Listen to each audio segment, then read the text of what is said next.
Rumor I heard was Monster Chopper hates baths. That would explain why he chucked that tub. Tub chuckin', chuck that tub. It's season 4 of King of the What Now. Before the world government, we ain't gonna bow. We're gonna rescue Rob and unite the crew. We're not gonna stop till our mission is through. Spandam's a dick, yeah, you know it's true. We wanna punch his face till he's black and blue.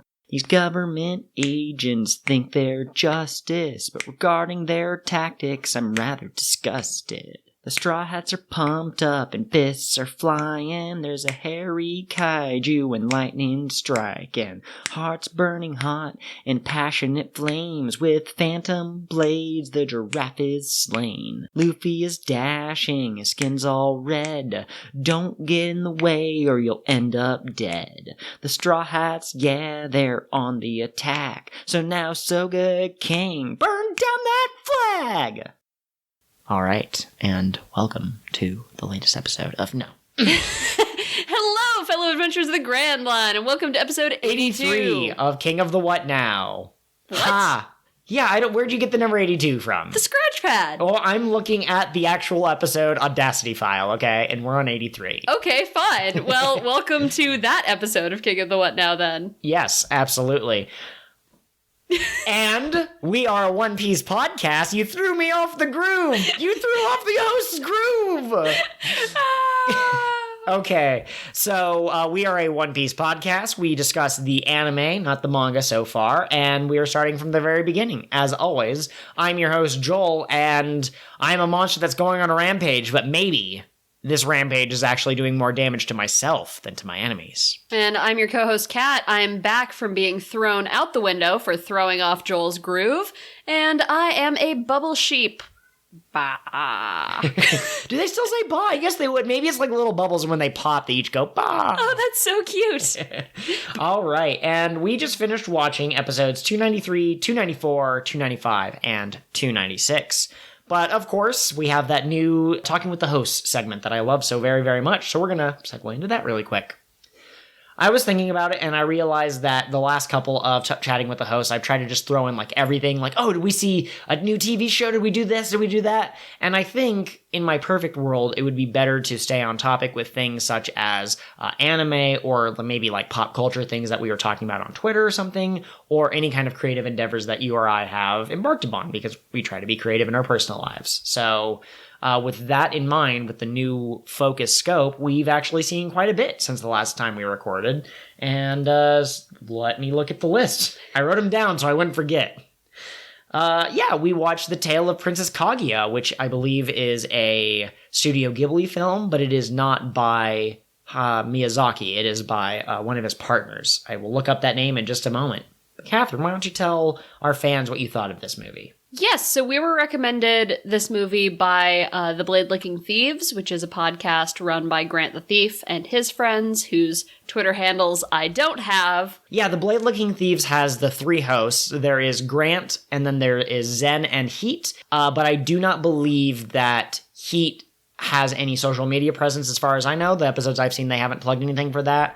And Zen has a Tumblr and maybe also a Twitter, but I don't know that for sure. I know Grant, we follow him. That's how he discovered the podcast and such. Yeah, totally. And it was recommended because visually it's a very stunning movie. The backgrounds are all hand-painted, I believe, and it's got a very distinctive watercolor style. It was a beautiful movie. I was blown away by the artwork. Yeah, and it's based off of an old Japanese folk tale from, like, I think 1,000 years ago or something. Like, it's a well-known story throughout the Japanese people. And so, I mean, in a nutshell, basically, a bamboo farmer finds a princess, like a little girl inside of a shoot of bamboo, and decides to raise her as his own. And eventually he takes her into the big city. And beyond that, I won't tell you what happens. There's a great episode of the Blade Licking Thieves where they discuss it in great detail. But also, check it out on your own. You know, any of those would work out pretty well, I think. It was a beautiful movie. It gave me a lot of big feelings. Okay. The other thing that people have been talking about on Twitter, and I've been kind of aware of in the back of my mind, but I never got around to watching it, is I discovered that Lupin the III and the Castle of Caligrosto? What's the actual title here? Cagliostro. Cagliostro. Lupin the III and the Castle of Caligrosto. It's on Netflix. We have Netflix, so I finally got around to watching it. And as someone who watched a bit of Lupin the III on Adult Swim, when that was still a thing back in my youth, I liked it. None of the characters were really, like, different from their depictions in the TV series. I am not a big Lupin the III fan, so I didn't realize, but I guess there have been different interpretations of the character. So I know that Simply Scarlet on Twitter has certain versions of Lupin that she really likes and certain versions that she really doesn't like. And so I think that this movie is one of the ones that aligns with the perfect version of Lupin, or people's preferred iteration. Lupin the III is a thief character, and I don't really have any much more to say about it. The whole thing was basically a heist. Can Lupin the III outsmart this evil money launderer king who bought, like, all of the world's wealth or something like that? And can he stop his plot to take over the world? And the answer is yes. Yeah, because Lupin the III has no... he's infallible. He has never made a mistake, as far as I can tell. Mm-hmm. So... Something else we watched that gave us some big feelings is the flower, Anohana, the flower we saw that day, which also is available on Netflix. Also available on Netflix, also available on Verve. It is an anime about friends who drifted apart after the death of the 5th member of their group. 6. There's 5 surviving members. Thank you. I thought there were 4 of them for some reason. And then them coming back together as older people. Not quite adults. They're like late high school. Yeah. Some of them are taking, like, university prep courses, so they're right at that age of, emerging into adulthood. Sometimes on this podcast we bring up the issues of fan service, and we talk about how that is one aspect of shonen anime that we don't necessarily like, that some shows seem to go just all hands on deck, and they try to, crank it up to a 12. There's very little of that in Anohana, which is great. There's, like, a teeny tiny bit, but not enough to turn me off of it, but it's not 100% perfect in that regard. But it really is a beautiful story. You feel nostalgic for this group of kids spending their summers together, even though I didn't have that kind of summer. I didn't go out and play at the creek like they did, but I still felt myself being like, oh man, I miss that part of my life or whatever. And so it's just about them kind of coming to terms about this terrible thing that happened. And I think that it wrapped up very beautifully. It's 11 episodes, and it's wholly it's self-enclosed. Yeah, exactly. So, it's completely different than this 900 episode anime journey that we've embarked on for this podcast. Yes, and neither Joel or I are very emotional people, but we both cried at the final episode. So it definitely hit all of the emotional notes it was trying to hit. Mm-hmm. I do also want to point out that it is not battle shonen or shonen in any way. If you expect that from the other shows that we talk about, this is not it. It's, I'd say, a little bit more mature in its themes, at least. But it also has, like, the cute little sister archetype, and Menma is, like, the perfect cinnamon bun, so... It did reference One Piece. Yes, it did! Yeah, there was a guy who had to go home because he didn't want to miss that night's episode of One Piece. And then everybody else in the room was like, One Piece isn't on tonight. Yeah, it's pretty interesting because they had, like, WickDonald's or whatever, which is the obvious way to get around copyright for McDonald's, and they had a couple of other things that were obvious parodies, but that one was just straight up the name of One Piece, the anime. So. Yeah. The other thing related to anime directly is that I have finally caught up to Black Clover. I believe that the last time we talked about it, I was considerably farther than, the first couple of episodes. But I've seen all of the anime, I've read all of the manga, and I will be reading it as it comes out every week. Just to reiterate my thoughts in a really quick, self-contained thing, Mario Leona, that's her name, is a great character, and I love her, and the Black Bulls have really grown on me. This show has quite a bit of promise. I will say, though, that a lot of times when I start watching shows, the first arc is almost always pretty good if I decide to continue it. But sometimes, this happened with Supernatural a little bit, this happened with... I can't think of any other examples right now, but... My Hero, you weren't super... Yeah, My Hero Academia, I think, had a better first season than its following seasons. I don't think it's as strong now as it was back then. But I will say that Black Clover just wrapped up like the first arc that obviously everything was leading to, and so now I'm a little like, ooh, I hope they can do pretty good. And they did the time skip thing, so that can either be very interesting or that could be a sign of, oh no, the author ran out of ideas and just wanted to like throw new things at the wall and see what stuck. So I will continue watching it, and I will continue giving updates as to whether or not, I've dropped it or if there was a really good fight or something like that. And I'm still toying with the idea of doing a, video essay for YouTube where I would discuss my top favorite 5 fights from the series and why they're important to me. Because I get the feeling that some of the fights that other people might really enjoy are not the ones that resonated with me, so I just want to kind of say, hey, here's my perspective. Obviously, if I'm on a podcast, I don't mind trying to put my thoughts out there for people to consume. So maybe I'll have something to promote the next time an episode goes up. Maybe not. Fingers crossed. I'd love to hear that video essay. One thing that has been very popular or trending on Twitter is Promare. And we have not gotten to see it yet, but we get to go see it next weekend. So watch this space. I'm very excited for the Firefighter movie. Absolutely.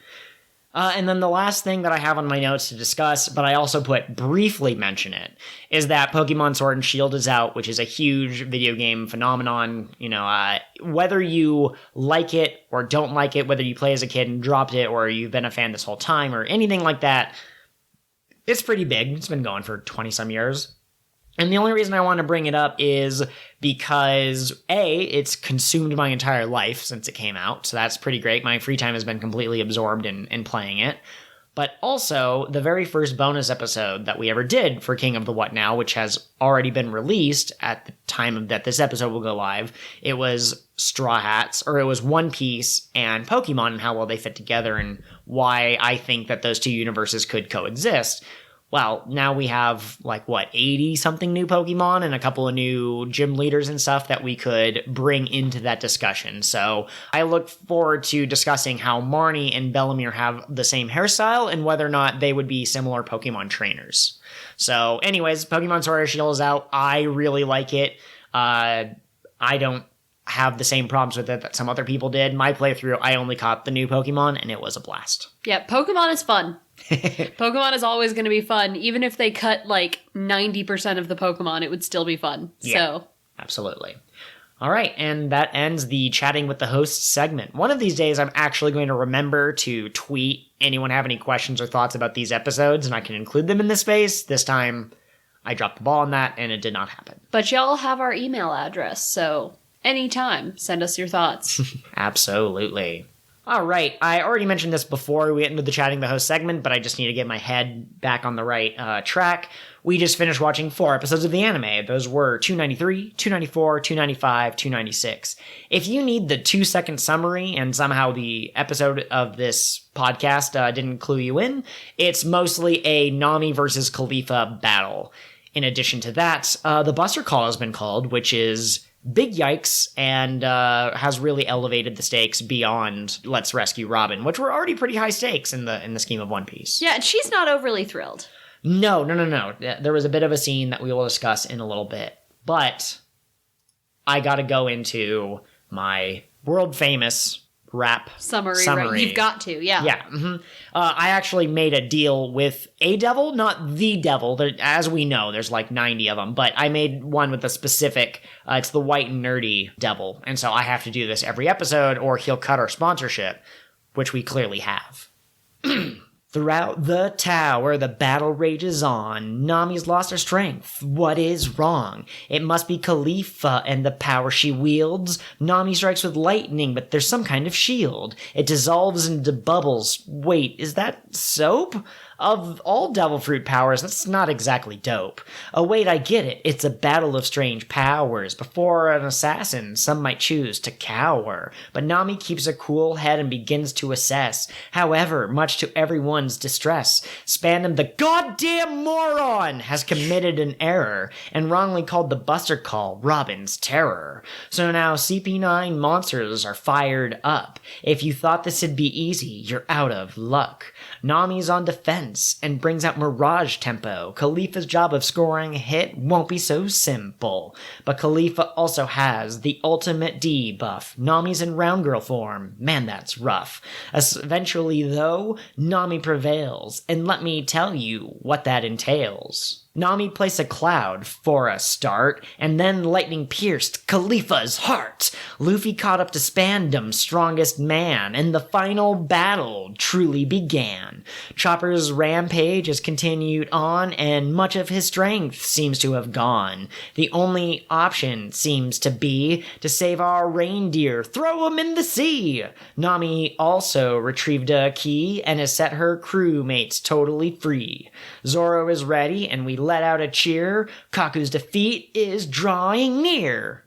Woo! That was beautiful, babe. Yeah, and that woo was completely non-coordinated, you know? Like, we both just were excited about how much of a dork I am. So... So yeah, that was pretty much the long and short of these episodes.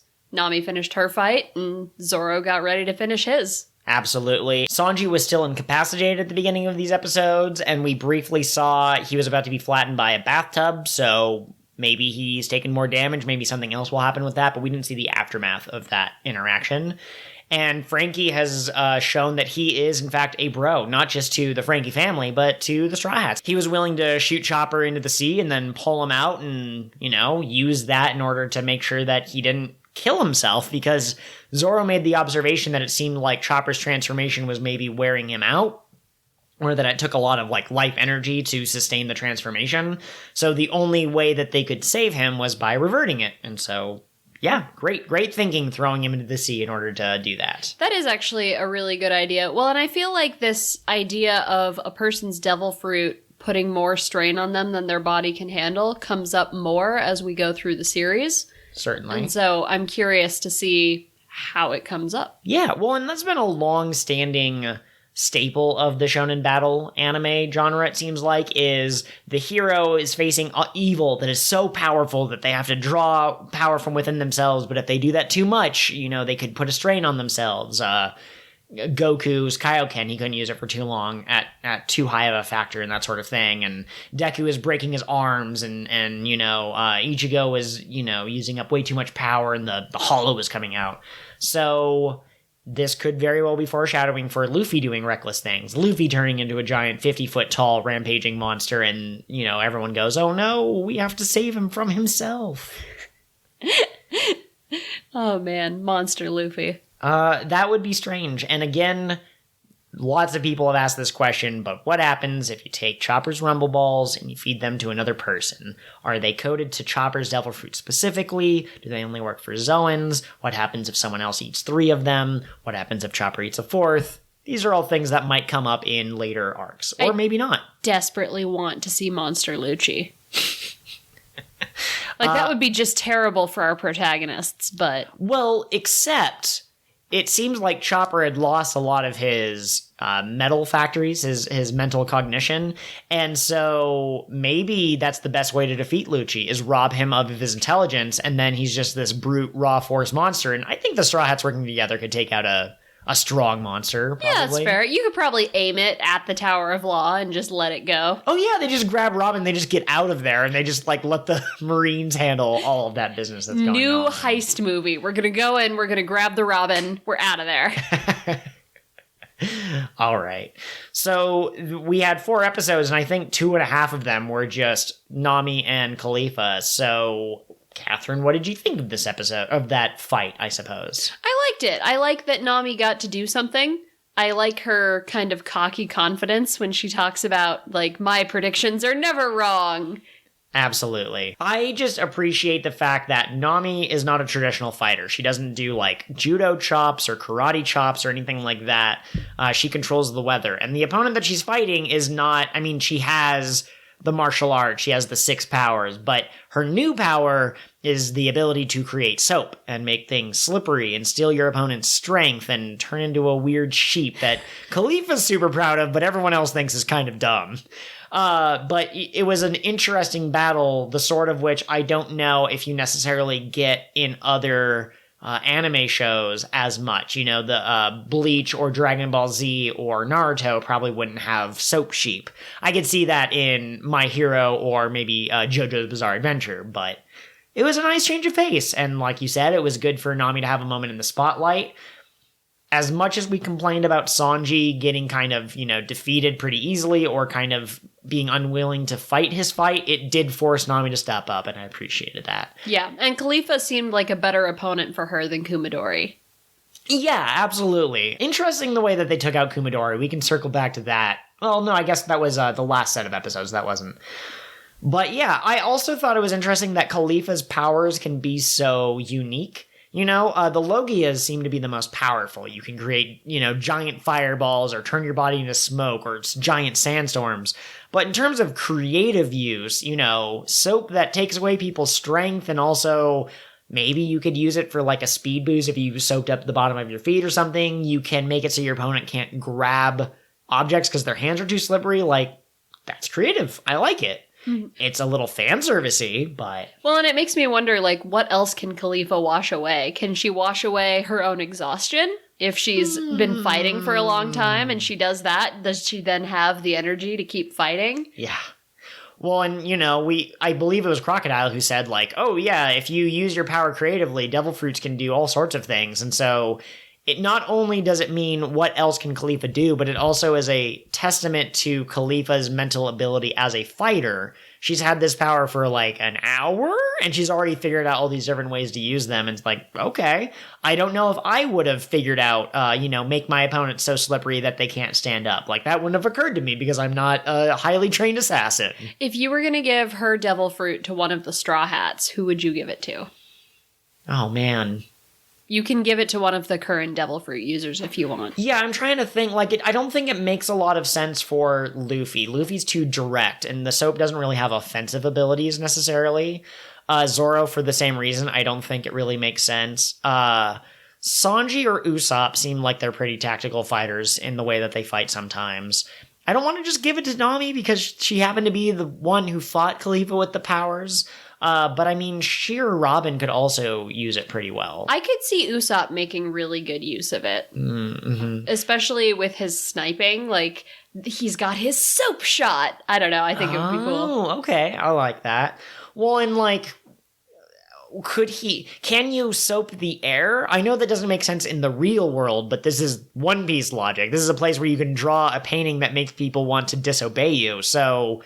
maybe he could make things go faster. I really do think that might be the highest tier of this fruit's power, is you make things go so fast that they're deadly speed or whatever. My whole body's a bullet sort of thing. Yeah, no, I love that. Speaking of, though, so Kalifa seems to have the ability to soap other people. She didn't seem to be using her abilities on herself, although whether she can or not is a discussion, because I think the way she's using them, she just wouldn't want to use them on herself, But at the same time, her powers seem to be externally facing, and they seem to be about making things slippery, and when things are slippery, attacks don't work quite right. That really reminds me of Alvida's fruit, the smooth fruit a little bit, except Alvida's power doesn't work externally, it only works on herself, so... are they basically two sides of the same coin? Yeah, I mean, they kind of are. Well, can you imagine Kalifa using her power on Alvida and Alvida finding a way to punch her anyway and being like, my whole life is smooth? Yeah, that is kind of interesting. I wonder if Kalifa even could affect Alvida with her powers, because, it was stated that attacks just slip off, but if you're just trying to grab her, I don't know. I have no idea. Weird devil fruit combos that we'll probably never see, but I think there's a connection there. That's definitely a question, though, that I want to put up on Twitter, because how interesting. Huh. I also appreciated that the battle between Nami and Kalifa came down to Nami trying to, just keep one step ahead of her opponent the entire time. At first, she managed to get out of the soap trap. I don't know if it had a name, but she was able to get her strength back because water washed away the soap. And then she was like, oh, okay. And then she used... what was it? Mirage Tempo Fanta Morgana or something like that, where she made copies of herself, and then she set up a lightning bolt and she made her weather prediction, and then she was able to pierce Kalifa, and just, damn, Nami, that is... Kalifa survives this.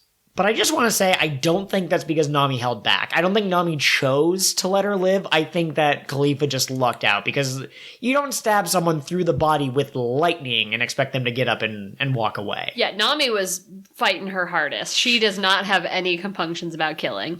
No, absolutely not. Also, really quick note, I loved how Kalifa was not as super, I want to say bulletproof, but I don't mean literally, but she had kind of ditzy moments throughout the battle that I don't think we've seen any other time. When Chopper showed up, Kalifa was like, oh my god, they have a devil fruit user on their team. I didn't know about this. And Nami goes, that's obviously Chopper. And Kalifa's like, oh, of course I knew that. Of course I did. Or at one point, Nami's like, I think your power might be soap. And Kalifa's like, well, just because you guess my power doesn't mean I can still win this. Yeah, I feel like the more on-screen time we get from CP9, the more human they become. Like, they're less untouchable monsters and more goofy idiots who also like to punch. Yeah, absolutely. I mean, they'll still do their job and they're still deadly, but they have human flaws about them that you would see in just about anyone. So that does bring up a point, though, that it's tangentially related. So we got introduced to the CP9 members back on Water 7, and Luffy and Zoro were unable to punch or slice them very effectively. Blueno could take Luffy's punches without even flinching, and one of them, I think it might have been Blueno, was able to block Zoro's swords. And so I brought up the question, how are our Straw Hat crew members going to be able to win? And let's look at it so far. Luffy did some kind of weird glowy, steamy, magic power-up thing. Okay, so his punches hit harder. But then you also have Chopper turn into a monster and just smash his opponent flat. Frankie is a cyborg who used like a burst of air, which is very interesting. And Nami struck them with lightning. So I don't know if it was a fair question for me to say, how are they going to win? Because, like, all of those just came out of nowhere to me, I don't think that any of those really made sense. And again, I just have to sing out his praises. That's why I love him so much, because he has these, Nami is not physically very strong. She probably couldn't lift a giant building like Zoro did back in Alabasta, but she still found a way to fight the superhuman woman, and she summoned lightning, which is a very specific thing tailored to her.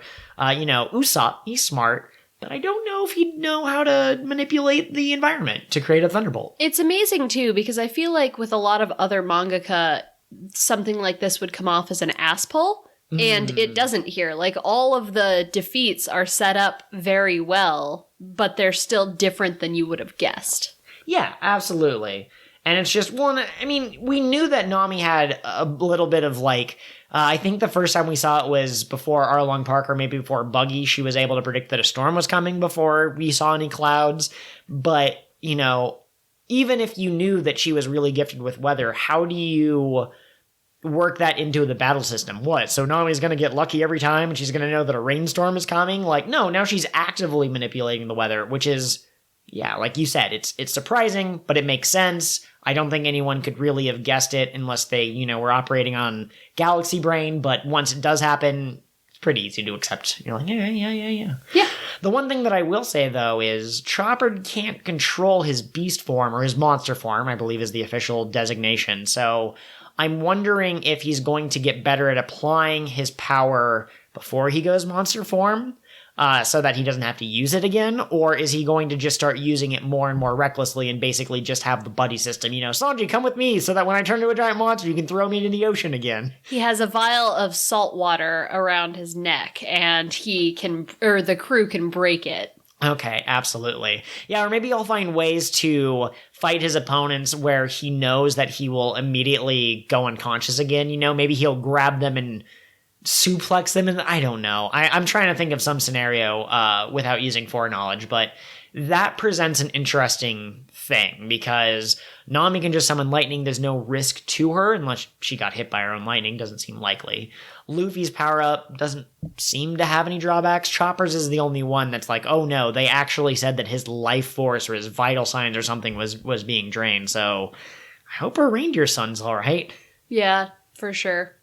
Do you have any other thoughts from these episodes that you want to bring up before I go into my next bullet point? I don't think so. Okay.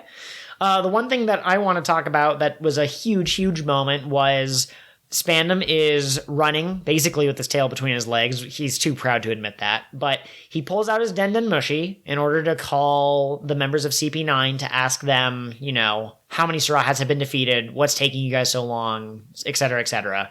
And Robin realizes, oh no, that's the golden Den Mushi. And Spandam goes, what, are you kidding? Spandam has initiated the Buster Call, which goes back to a conversation we had with Curtis when he was on the pod, where I asked the question, why would you give it the name? Why would you call it the Buster Call? Why not just call it Operation Destroy Everything to Hell? And honestly, I think the reason is so that at this moment you can say, oh no, it's that specific thing. It's the thing that has been built up in Robin's past and was foreshadowed. It's now coming to pass, and it's the perfect escalation of stakes, because now not only do you have to save your friend, but oh god, you're all going to die if you stay there long enough. Yeah. I like it because it feels very like video gamey or D&D. Like I've been saying this from the beginning of this arc. This really feels like a D&D campaign where like this is your objective, you have to defeat this many bad guys to get there, and now there's even like a timer on how many turns can you beat this game in before you run out. You know what? Absolutely. Yeah, you could roll your charisma checks for trying to persuade Robin to join you, and no matter how high you roll, she escape. Then you get on the train, you have to fight your way through a series of escalating battles, and then you also get the keys that have been spread around. So I'd agree. I think that this arc might be one of the best ones that could be turned into some kind of a standalone video game if you were just going to do like one saga from One Piece. It would be great. Mm-hmm. I agree. I also like that, so eventually Robin starts pleading with him to call back the Buster Call. And what's interesting are a couple of different things. One, Spandam does end up broadcasting their conversation to the whole island. And he ends up basically saying, my men are expendable in a place where everyone can hear him. And Robin, and again, neither of them know that this call is being broadcast, or this conversation. But Robin is being very pure. She's exposing that she's not really a monster. She doesn't want the island to be destroyed, even though it's the pinnacle of marine justice. But Spandam is like, no, I can't risk my promotion. Everything that I do has to have a purpose. And so it's just very interesting. Behind the scenes, they revealed their true nature to the people of the island. And it turns out the guy who works for the government and is upholding justice is a scumbag.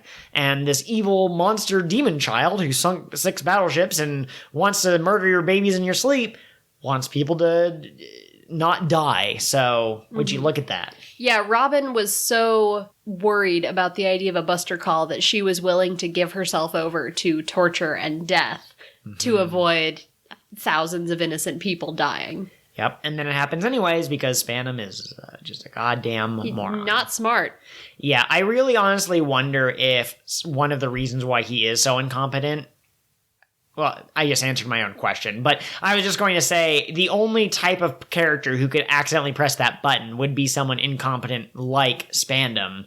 But at the same time, the only way you can explicitly show how the marine system is maybe in need of an overhaul is by having someone like him in a position of power. So, good on Oda for knowing when to have your crocodiles or your Enerus or your Spandams. If you had someone like Crocodile who's in the Marines, the Marines would be more scary, but you wouldn't get into a situation where they would literally destroy themselves by pressing the Buster Call. Crocodile wouldn't do that. He's not that stupid.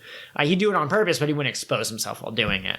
Meanwhile, you couldn't have someone stupid like Spandam running Baroque Works because it just wouldn't happen. You'd have to be intimidating and actually demand any kind of respect to be able to have, the Baroques doing your work. I'm just imagining, the reveal of Mr. Zero as Spandam. Come, Nico Robin, read me the photoglyph. Oh god, or when Mr. 3 showed up and Crocodile was like, you failed me. Imagine Spandam trying to with a straight face being like, you failed me, I'm gonna punch you. No, it just could not be done. He's not intimidating, he's just an a-hole. Mm-hmm. I only have one quote written down for this episode, but I believe this was from Spandam. I forgot to put who said it, and it's been a couple of days since we watched the episodes, but Allow me to remind you, CP9 can kill in the name of justice. Therefore, if we think 100 deaths are necessary to save 1,000 lives, then we will kill those 100 people immediately, without question. Which, again, highlights how much of a scumbag CP9 and Spandam are. Great trolley problem. Yeah, exactly. We've seen that he's taken his philosophy class, but also it perfectly lines up with this mysterious man Sakazuki that we saw in Robin's flashback, who we'll be seeing more of as the series goes on, but so far he's a mysterious figure. But he blew up the cargo ship that had all of the civilians on it because, there might have been one pirate on there, and now Spandam is justifying calling the buster call because we've got to get rid of those pirates. So, yeah, it's just a good parallel between this mysterious person we don't know and Spandam. Mm-hmm. Well, and it's interesting, too, because Spandam is willing to let his men die for nothing. Like, Yes. It's not even necessarily justice. It's just, I pressed the button, so I don't want to look like a jackass. So I guess they're going to die.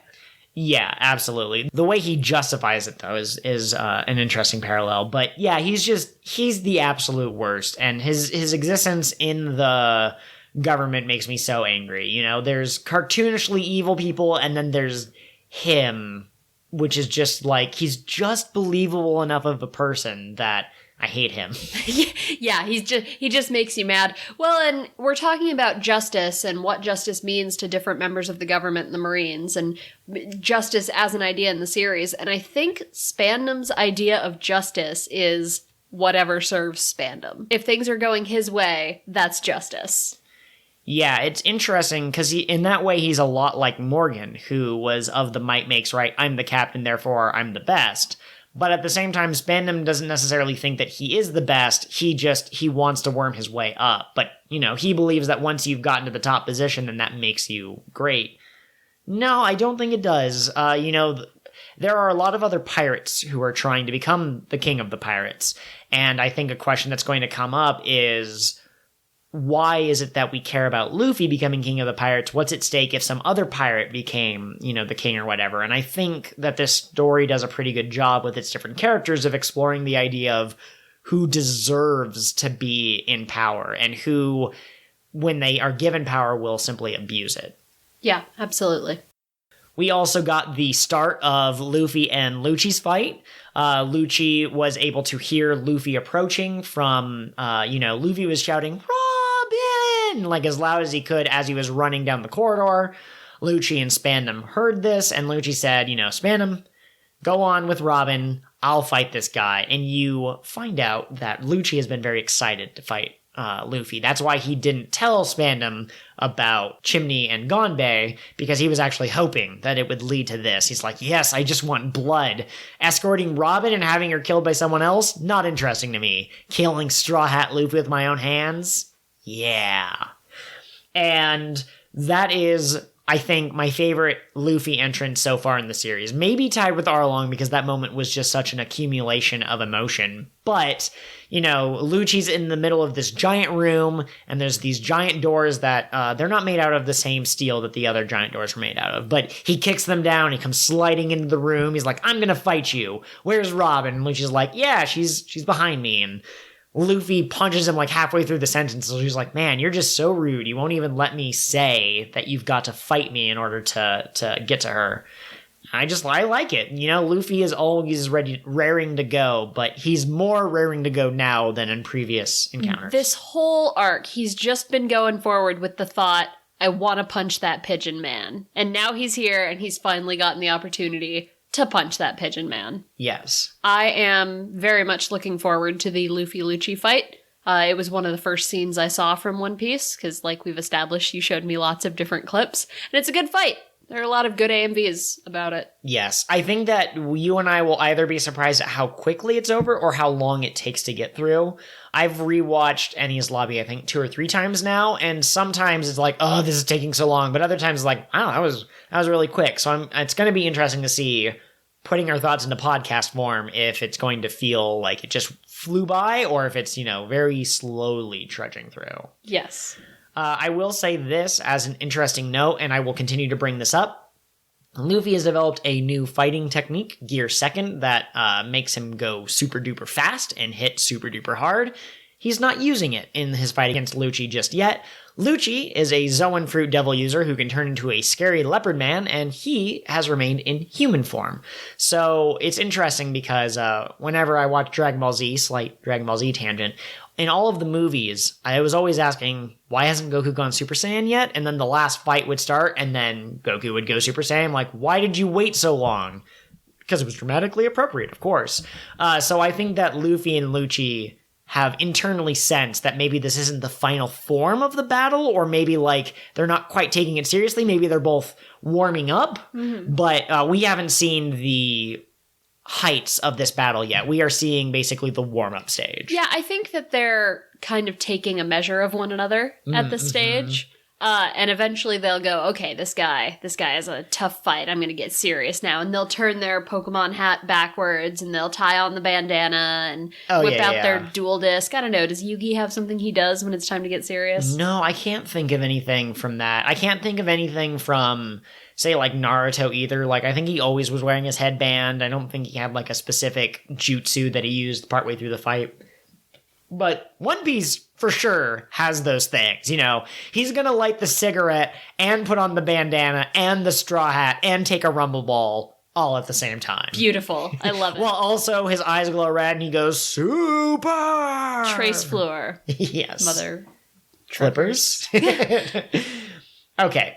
Here's my last question that I want to ask you before we bring Final this thoughts. episode to a close. Okay, so the Buster Call was very well foreshadowed, I'd say. You saw it in action in Robin's flashback, and you also had it mentioned at Water 7. And you had, Aokiji show up a bit earlier, and it made sense why he would pass that privilege onto Spandam. Now that the button's been pressed, and the Buster Call is coming for Enies lobby, has Chekhov's gun been fired for the last time? Or can the Buster Call come back at a later point?